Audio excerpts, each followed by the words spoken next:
ఈ లాజిస్టిక్స్ కి సంబంధించిన పెద్ద పెద్ద వ్యాపారాలంతా కూడా మార్వాడీలు వాళ్ళే మెయింటైన్ చేస్తున్నారు అన్నారు కదా. సో ఇప్పుడు వీళ్ళు అంటున్నట్టు వీళ్ళని కానీ దూరం చేసుకుంటే లాజిస్టిక్స్ పరంగా ఇక్కడ వచ్చే నష్టం ఏంటి? ఇక్కడ జరిగే నష్టం ఎలా ఉంటుంది? పర్టికులర్ గా ఒక నష్టం జరగకపోవచ్చు అండి. కాకపోతే ఏంటంటే స్పెసిఫిక్ గా జరగకపోవచ్చు. ఆన్ ద బ్రాడ్ రన్ ఏమవుతుందంటే కోఆపరేషన్ అనేది డిస్కంటిన్యూ అవుతుందండి. మ్యూచువల్ గా స్టేట్ కి మధ్యన కోఆపరేషన్ లేకపోతే అంతర్రాష్ట్ర విభేదాలే ఎక్కువైపోతే ఇండియాలో ఇంకా డెవలప్మెంట్ ఎక్కడ ఉంటుందండి? బయట రాష్ట్రాల నుంచి బయట దేశాల నుంచి వచ్చిన వాళ్ళు ఇంకా వాళ్ళని ఎలా కంట్రోల్ చేస్తారు? వాళ్ళు చేసిన అన్యాయం ఏంటో నాకైతే అర్థం కాల. ఇప్పుడు వాళ్ళు డూప్లికేట్ సరుకులు అమ్ముతున్నారన్న రీజను, జిఎస్టీ అడుగుతున్నారన్న రీజన్, ఇవి రీజన్స్ లాగా కనబడట్లేదు కదండి. జిఎస్టీ ఎవేట్ చేస్తున్నారంటే దానికి ఒక లాజిక్ ఉందండి. అందరూ జిఎస్టీ కట్టాలని రీజన్ లేదు.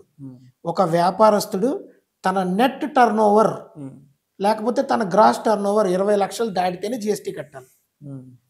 ఒక షాపులో 4 ఉంటారండి, 4 ప్రొపరేటరీలు రన్ చేశారు అనుకుందాం అండి. మార్వాడీలు 4 అన్నతమ్ములు 80 లక్షలు టర్న్ ఓవర్ అయింది.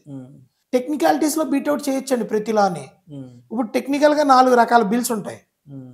ఒక్కొక్కళ్ళ సంవత్సరానికి 20 లక్షలు చేయాలని లేదుగా, 80 లక్షలు అవ్వదుగా. అదొక లాజిక్ ఉందండి. ఇంకొక విషయం, ఇప్పుడు అన్ని ప్రాంతాల్లోనూ హైదరాబాద్లో ఒక షాప్ అంటే 20 లక్షల టర్న్ ఓవర్ ఇస్ నథింగ్.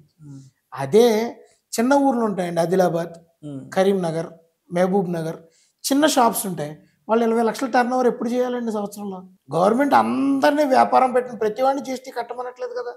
ఇంకొకటి, డూప్లికేట్ సరుకులు అమ్ముతున్నారు. వాడు డూప్లికేట్ సరుకు వాళ్ళ గోడౌన్లో వెనకాల తయారు చేయట్లేదండి, ఎక్కడి నుంచో తీసుకొచ్చి అమ్ముతున్నాడు. ఇంపోర్ట్ డ్యూటీ కట్టో ఎక్స్పోర్ట్ డ్యూటీ కట్టో అక్కడ అమ్ముతున్నాడు. గవర్నమెంట్ తెలియకుండా దొంగచోటుగా అమ్ముతున్నాడా? మరి గవర్నమెంట్ ఎందుకు మాట్లాడట్లా? లీగల్ మెట్రాలజీ డిపార్ట్మెంట్ అని ఇక్కడ ముషీరాబాద్ లో ఒక ఆఫీస్ ఉంది, వాళ్ళెవరు ఎందుకు పట్టించుకోవట్లా? ఏమన్నా ఉంటే తూనికలు కొలతల శాఖలు వాళ్ళు చూసుకుంటారు కదా. లేకపోతే చాలా శాఖలు ఉన్నాయి కదా.